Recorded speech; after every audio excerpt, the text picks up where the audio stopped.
ఆత్మ బంధువులందరికీ నమస్కారం. బ్రహ్మర్షి పితామహ పత్రిజీ గారికి, అమ్మ స్వర్ణమాల పత్రిజీ గారికి హృదయపూర్వక నమస్కారాలు, ధన్యవాదాలు.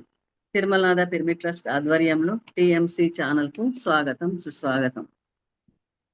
మనము ప్రతిరోజు 11 గంటలకు జ్ఞానాన్ని, ధ్యానాన్ని అందుకుంటున్నాం. నిన్న తెలుసుకున్నాం విశ్వామిత్రుల గురించి, ఈరోజు తెలుసుకుందాం వశిష్ఠుల వారి గురించి. వశిష్ఠ మహర్షి గురించి జ్ఞానాన్ని అందించడానికి తిరుపతి నుండి సునీత మేడం వచ్చి ఉన్నారు. Welcome madam, welcome to TMC channel. Over to you madam. ఆత్మ బంధువులందరికీ ఆత్మ నమస్కారం. మొదటగా మనందరి గురువు గారు బ్రహ్మర్షి పితామహ పత్రిజీ గారికి, అలాగే మనందరి గురుమాత స్వర్ణమాల పత్రి అమ్మకు ప్రతినిత్యం ధ్యానాన్ని, జ్ఞానాన్ని అందిస్తున్న మన గురువులు చట్టవర్తి దంపతులకు ఆత్మ నమస్కారాలు తెలియజేసుకుంటున్నాను. ఓకే ఫ్రెండ్స్, ఈరోజు మనము సప్త ఋషుల్లో అత్రి మహాముని అనసూయ మాత గురించి చెప్పుకుంటున్నాము. వారు చాలా గొప్పవారు అన్నమాట. అంటే ప్రతి ఒక్కరు గొప్పవారే, కానీ ఒక్కొక్కరిలో ఒక్కొక్క గొప్పతనం అనేది ఉంటుంది. మనము వారి చరిత్రలు తెలుసుకోవడం ద్వారా మనము ఎన్నో కొత్త విషయాలు తెలుసుకొని అవి మన జీవితంలో ఏ విధంగా వాటిని ఫాలో అవ్వాలి అనేది తెలుసుకోవాలన్నమాట. కాబట్టి ఇప్పుడు అత్రి మహాముని బ్రహ్మ మానస పుత్రుడు అన్నమాట. అంటే బ్రహ్మ మనసులో నుంచి జన్మించారు వారు, అత్రి మహాముని. అదేవిధంగా వారి భార్య అనసూయ మాత.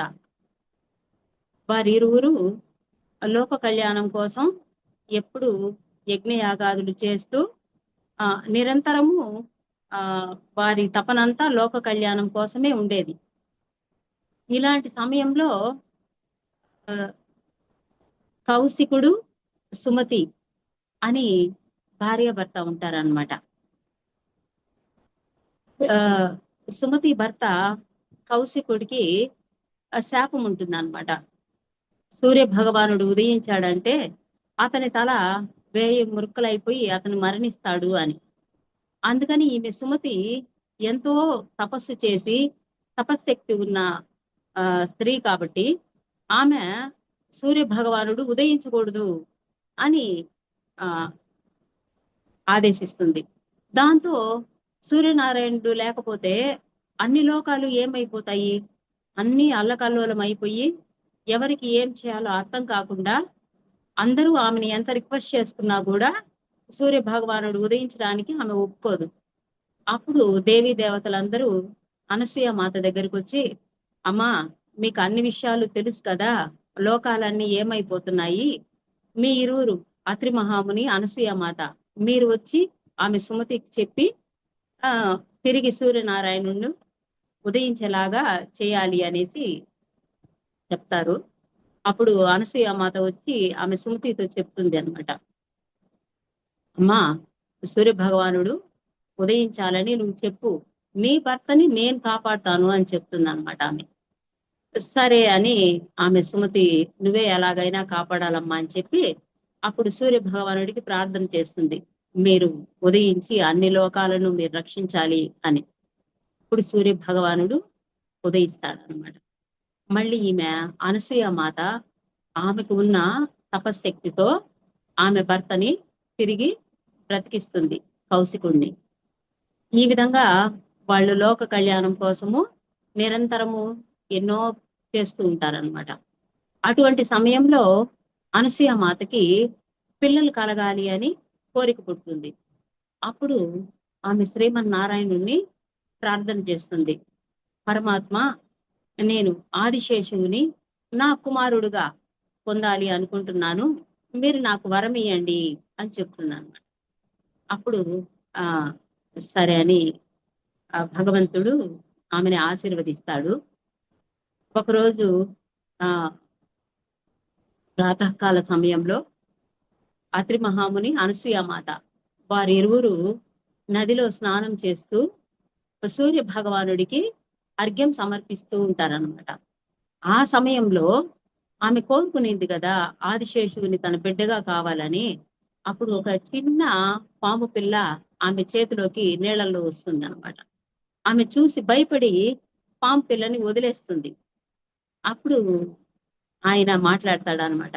అమ్మా, నేను నీకు బిడ్డగా కావాలని నువ్వు కోరుకున్నావు కదా, నేను నీ బిడ్డనమ్మా అన్నప్పుడు ఆమె చేతిలోకి తీసుకుంటే ఆయన 5 తలల నాగశేషుడుగా ఆమె చేతిలోకి వస్తాడు అనమాట. అప్పుడు ఆయన ఆమె వారి మొదటి బిడ్డగా ఆదిశేషువు జన్మ తీసుకుంటారు. ఇలా జరుగుతున్నప్పుడు మళ్ళీ ఆమెకి ఇంకొక కుమారుడు జన్మిస్తారు. ఆయన ఎవరంటే దూర్వాస మహాముని. ఆయనకి కోపం ఎక్కువ అన్నమాట. ప్రతి చిన్నదానికి కోపం వచ్చేస్తా ఉంటుంది.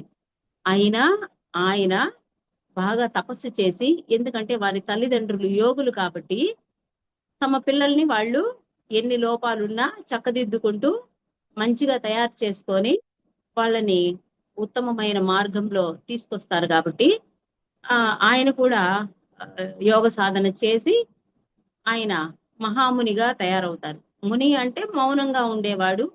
మహాముని అంటే తనలో ఉన్న అన్ని కోపము, ద్వేషము, ఈర్ష, అసూయ ఇంకా ఎన్ని ఉంటాయో అన్నింటిని పోగొట్టుకొని ఆయన ఆ మహామునిగా ఎదుగుతాడనమాట. ఒకరోజు ఈయన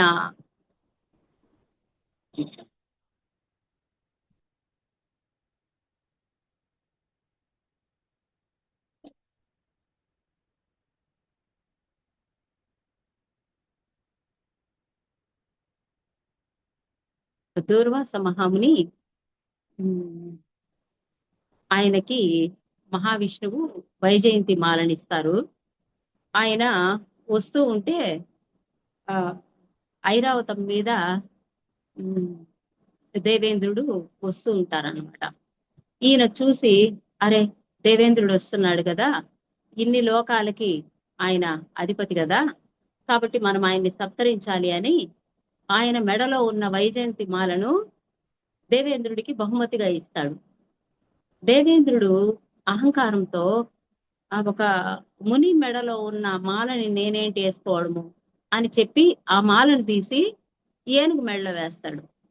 ఆ ఏనుగు ఏం చేస్తుందంటే ఆ మాలను తీసి నేల మీద వేసి కాలితో తొక్కేస్తుంది.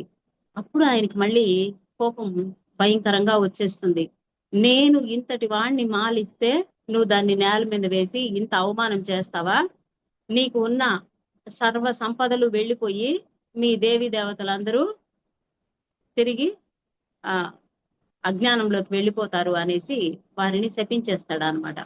దాంతో వాళ్ళు ఎన్ని రకాల దేవతలు అయినా కూడా వాళ్ళు తిరిగి మళ్ళీ అన్ని రకాల సమస్యల్లోకి వెళ్ళిపోతారు. స్వర్గాన్ని వదిలిపెట్టేయాల్సిన పరిస్థితి వస్తుందన్నమాట. ఇటువంటి సమయంలో అందరూ మళ్ళీ దేవి దేవతలు వెళ్ళి శ్రీమన్నారాయణుణ్ణి ప్రార్థన చేస్తారు. అప్పుడు ఆయన వాళ్ళకి సలహా ఇస్తారు. అప్పుడు జరిగినదే క్షీరసాగర మదనం అన్నమాట. అప్పుడు దేవతలు, రాక్షసులు అందరూ కలిసి క్షీరసాగరాన్ని మదించినప్పుడు అందులో నుంచి మనకందరికి తెలుసు కదా, కామధేనువు, కల్పవృక్షము, శ్రీ మహాలక్ష్మి, ఇంకా అష్టైశ్వర్యాలు అన్ని తిరిగి మళ్ళీ పుడతాయన్నమాట.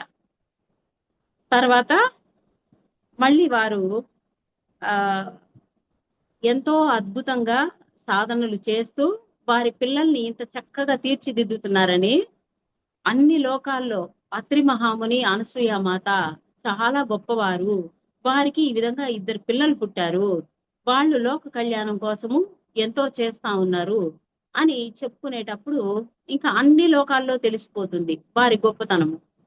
దాంతో నారదు మహాముని ఏం చేస్తారంటే ఆయన వైకుంఠానికి వెళ్ళినప్పుడు అక్కడ లక్ష్మీ, సరస్వతి, పార్వతి అమ్మ ముగ్గురు కూర్చొని ఉన్నప్పుడు చెప్తారనమాట.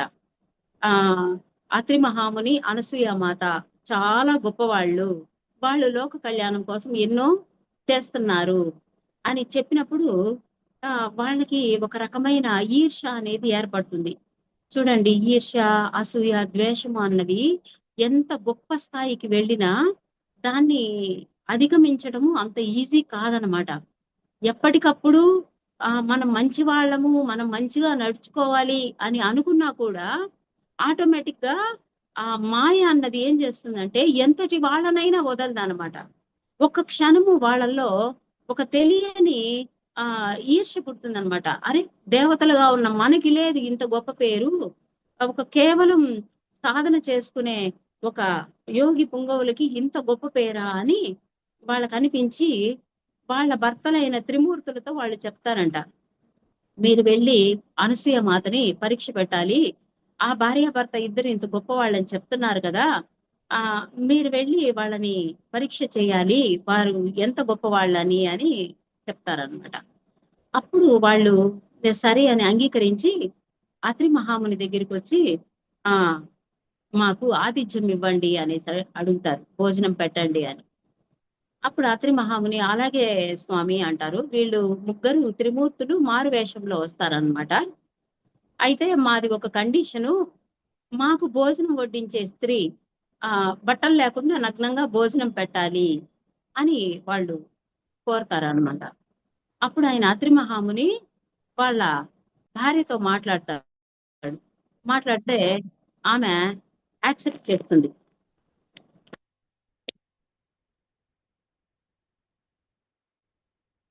వాళ్ళిద్దరూ మాట్లాడుకొని ఆమె సరే అని అంగీకరిస్తుంది. సరే మీరంతా వెళ్ళి ముగ్గురు స్నానం చేసిరండి, మీకు భోజనం ఏర్పాటు చేస్తాము అని చెప్పి ఆ త్రిమూర్తులు వెళ్ళి నదిలో స్నానం చేసి వస్తారు.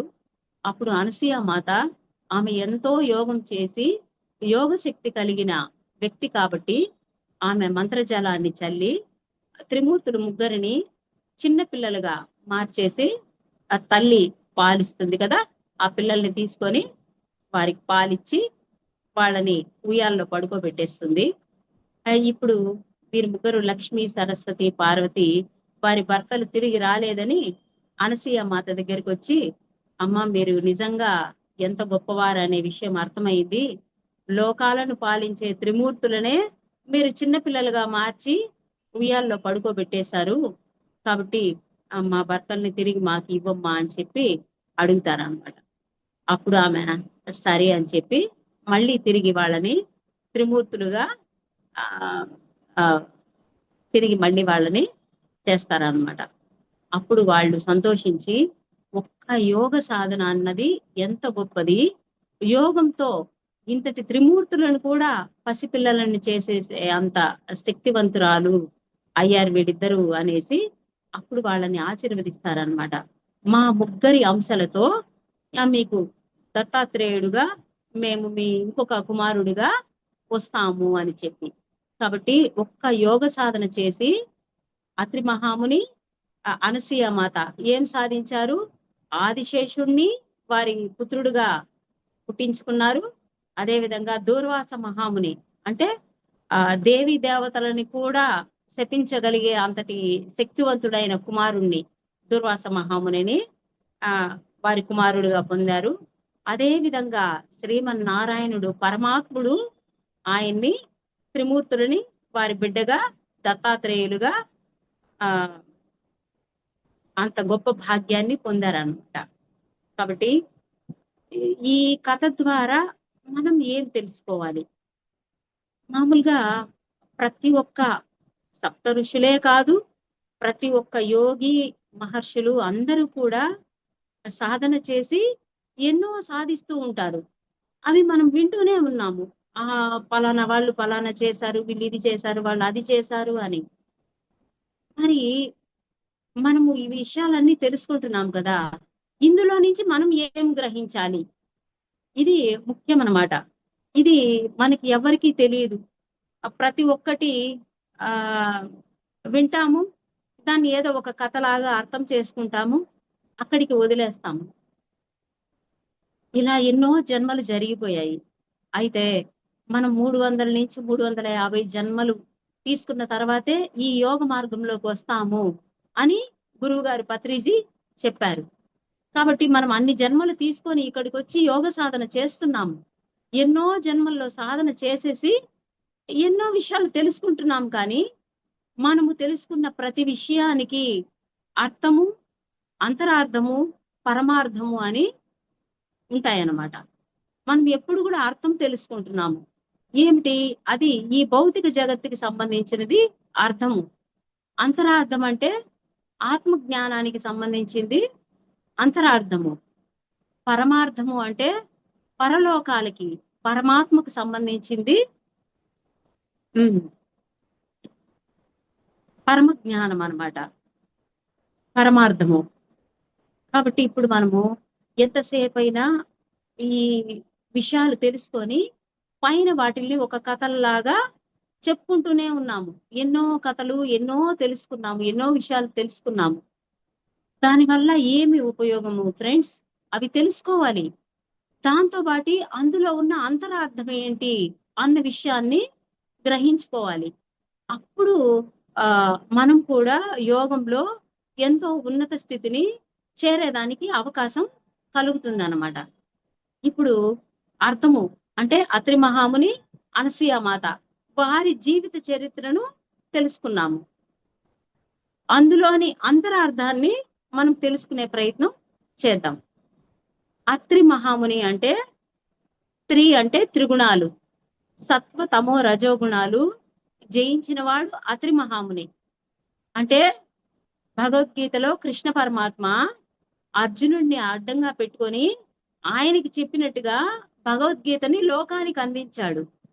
అదే విధంగా ఈ స్టోరీలో కూడా మనం ఏం తెలుసుకోవాలంటే, మనము కూడా అత్రి మహర్షిలాగా మనలోని త్రిగుణాలను జయించాలి. అది మనం తెలుసుకోవాలి. అదే విధంగా అనసూయ మాత, అనసూయ అంటే అసూయ లేని వారు అనసూయ. మామూలుగా ఎవరైనా ఏ విషయంలో అయినా కొంచెం ప్లస్ లో ఉన్నారు, మంచిగా ఉన్నారు, అది సంపదలు కానీ, జ్ఞానం కానీ, సౌకర్యాలు కానీ, ఏ విషయంలో అయినా కూడా మనకన్నా ఇంకొకరు కొంచెం మంచిగా ఉన్నారంటే ఆటోమేటిక్ గా మనకు తెలియకుండా లోపల ఏదో ఒక అసూయ అనేది కలుగుతుంది అన్నమాట. అటువంటి అసూయ అన్నది ఉండకూడదు. అనసూయ అంటే అసూయ లేని వారు అనసూయ. ఎప్పుడైతే మనలో ఏ అసూయ లేకుండా ఉంటుందో అప్పుడే మనము త్రిగుణాలను జయించగలుగుతాము. ఇది అంతరార్థము ఫ్రెండ్స్. మనం ప్రతిదాన్ని ఆ రాజ్యలక్ష్మి అమ్మ చెప్తారు కదా, విచారణ విశ్లేషణ, విన్న ప్రతి దానిలో నుంచి మనము ఇందు లోపల ఏముంది అని లోతుల్లోకి వెళ్ళాలి. ఎంతసేపు పైన కథల్లాగా చెప్పుకుంటూ ఉంటే మనం ఎప్పటికీ ఏమి నేర్చుకోలేము. అది ఒక కథ, ఇది ఒక కథ అని కథలు కథలుగా చెప్పుకుంటూ అది ఏదో ఒక టైం పాస్ లాగా అయిపోతుంది, లేదో ఏదో కొంత ఆధ్యాత్మిక జ్ఞానం తెలుసుకున్నట్టు అవుతుంది.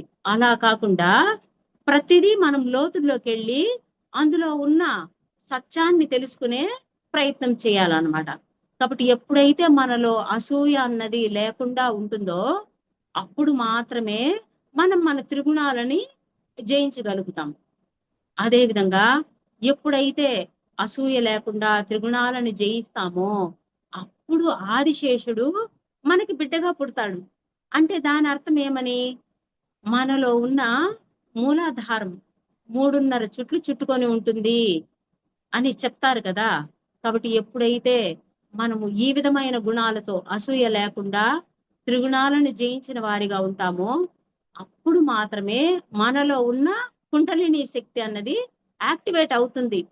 లేదంటే ఇలాంటి కథలు ఎన్ని తెలుసుకున్నా కూడా, ఎంత సాధన చేసినా కూడా మనలో కుండలిని శక్తి యాక్టివేట్ అవ్వదు. అసూయ లేకుండా త్రిగుణాలను జయించి మనం నిరంతర తపనతో సాధన చేస్తున్నప్పుడు అప్పుడు మాత్రమే మనలో ఉన్న కుండలిని శక్తి యాక్టివేట్ అవుతుంది అన్నమాట. కాబట్టి వారే పతంజలి మహర్షి. అదే విధంగా వారి ఇంకొక కుమారుడు ఎవరు? దూర్వాస మహాముని. దూర్వాస అంటే చెడు వాసనలు. జన్మ జన్మల నుంచి మనలో ఎన్నో చెడు వాసనలు ఉన్నాయి. అది మనందరికీ తెలుసు. ఎందుకంటే మన లైఫ్ జర్నీలో ఎన్నో రకాలు అనుకోకుండా వచ్చేస్తూ ఉంటాయి అన్నమాట. కాబట్టి ఎన్నో వాసనలు, కర్మలు అన్నవి ఉంటాయి. ఎప్పుడైతే మనం బాగా సాధన చేస్తామో, ముని అంటే మౌనంగా ఉండేవారు. మొదట ఫస్ట్ మనము మౌనంలోకి వెళ్ళిపోవాలి. ఏంది తెలుసుకోవాలి, ఈ మానవ జన్మ నేను ఎందుకు తీసుకున్నాను అని మనము నిరంతర తపనతో సాధన చేస్తూ ఆ మనం ఉన్నప్పుడు, ఎప్పుడైతే మనము మహామౌనంలోకి వెళ్ళిపోతామో, అంటే పూర్తిగా మన మనసు అన్నది సైలెన్స్ లోకి వెళ్ళిపోవాలి. పత్రిజీ చెప్పారు కదా, నోటిలోని మౌనము మనసులోని శూన్యము, దాని పేరే ధ్యానము అన్నారు.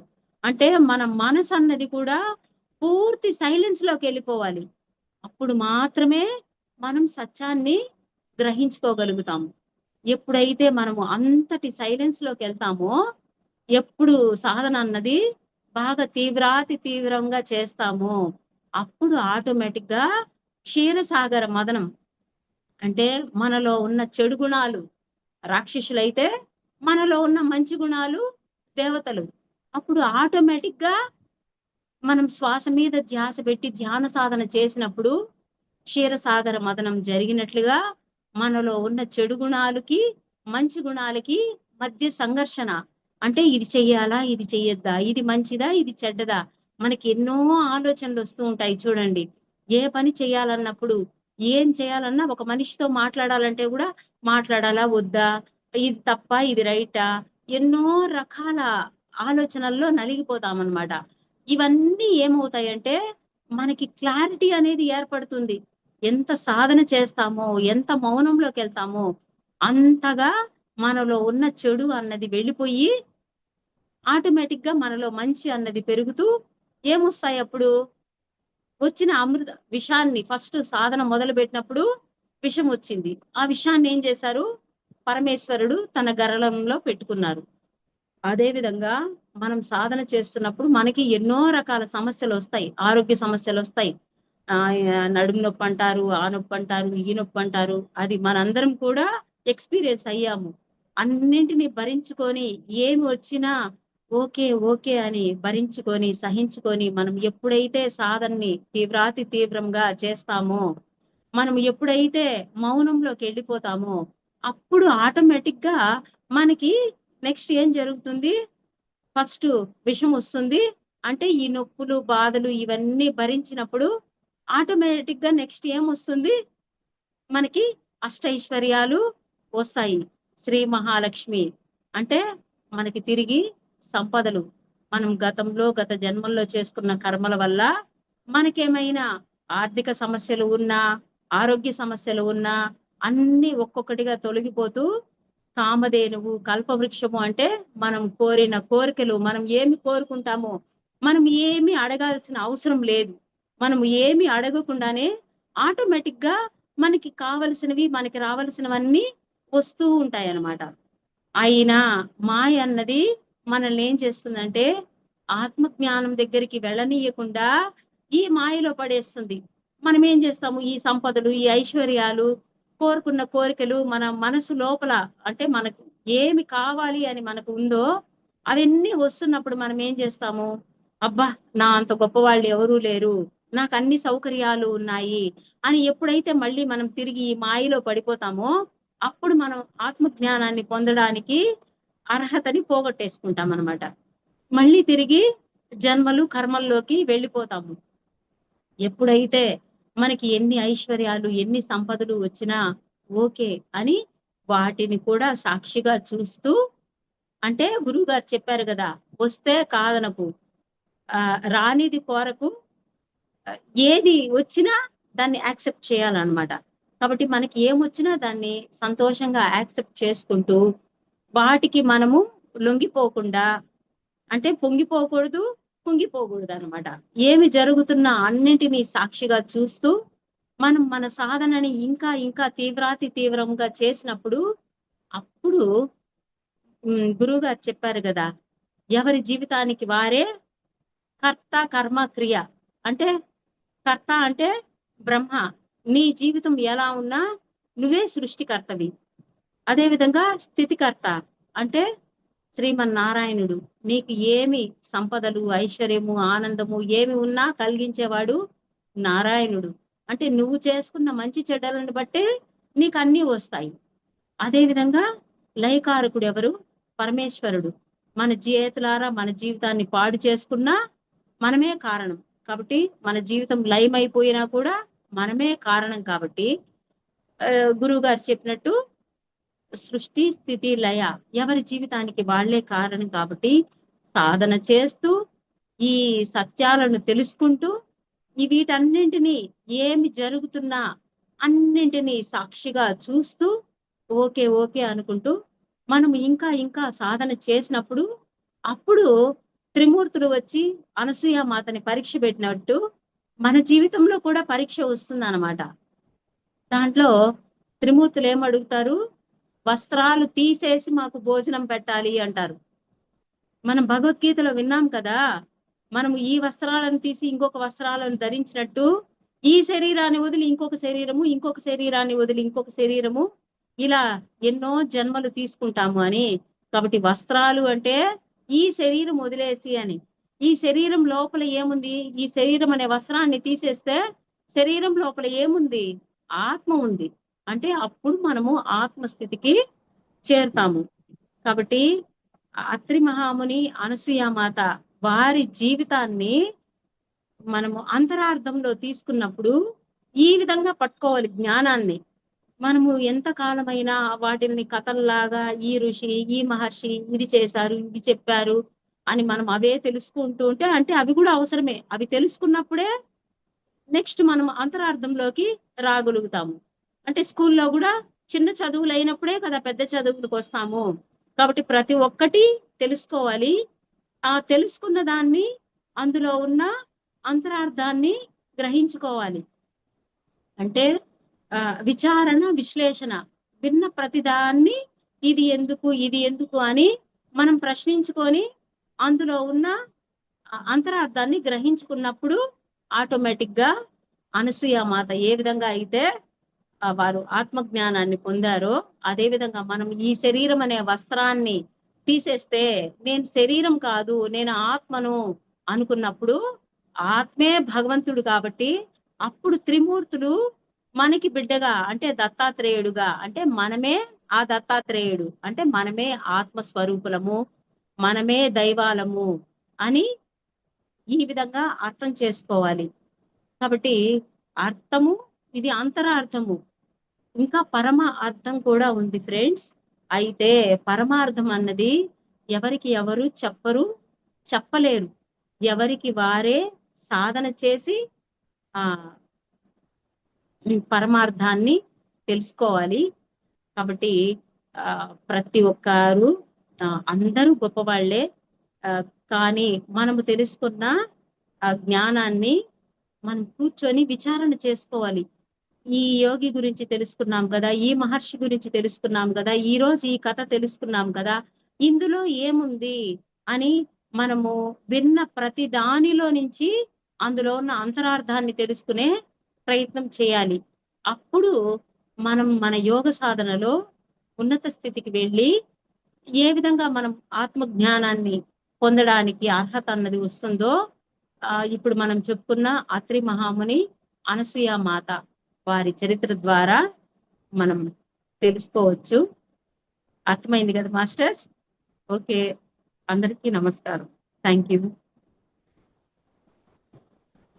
Okay madam, thank you. కొంచెం మెడిటేషన్ చేయించండి. ఓకే, చాలా బాగుంది.